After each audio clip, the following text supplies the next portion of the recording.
Dans la capsule précédente, nous avons vu ce qu'est une conversion de type et dans quelle situation le compilateur est amené à faire des conversions automatiques, c'est-à-dire des conversions implicites. Mais il existe des situations dans lesquelles on aimerait explicitement faire une conversion. Prenons l'exemple suivant. Ici, la distance parcourue est un nombre entier, de même que le temps qu'il a fallu pour la parcourir. Si l'on veut calculer la vitesse, le calcul suivant pourrait être écrit puis affiché. Quel résultat allons-nous obtenir? On pourrait s'attendre à obtenir 92,5. Mais on obtient 92.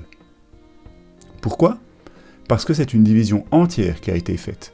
Peu importe que le résultat du calcul soit ensuite mémorisé dans une variable de type float. Souvenez-vous, si le numérateur et le dénominateur sont des nombres entiers, la division sera entière. Pour obtenir une division décimale, il faut qu'au moins le numérateur ou le dénominateur soit un nombre décimal. La solution la plus spontanée pourrait être de simplement changer le type de la variable distance ou de la variable temps afin d'en faire un nombre décimal. Ce serait possible dans ce court exemple, mais ce n'est peut-être pas ce que l'on souhaite. Peut-être qu'il est important que ces deux variables soient des nombres entiers, pour quelque raison que ce soit. On pourrait également imaginer des situations plus complexes où nous n'avons pas la possibilité de changer le type d'une variable. Dans ce cas, quelles autres alternatives avons-nous? Il serait en l'occurrence pratique de pouvoir convertir explicitement et temporairement, donc juste le temps du calcul, la valeur du numérateur ou du dénominateur en un nombre de type float. C'est faisable grâce à l'instruction static cast qui provoque donc une conversion explicite. Sa syntaxe est la suivante. On place entre chevrons le type voulu, puis entre parenthèses la valeur à convertir. Dans notre exemple, on veut convertir la valeur stockée dans la variable distance en float.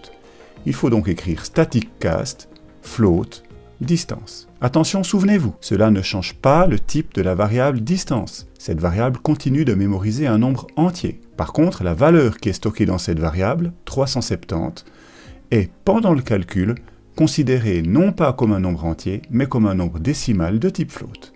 Comme la division implique désormais au moins une valeur décimale, c'est une division décimale qui est faite, et le résultat décimal est stocké dans la variable vitesse.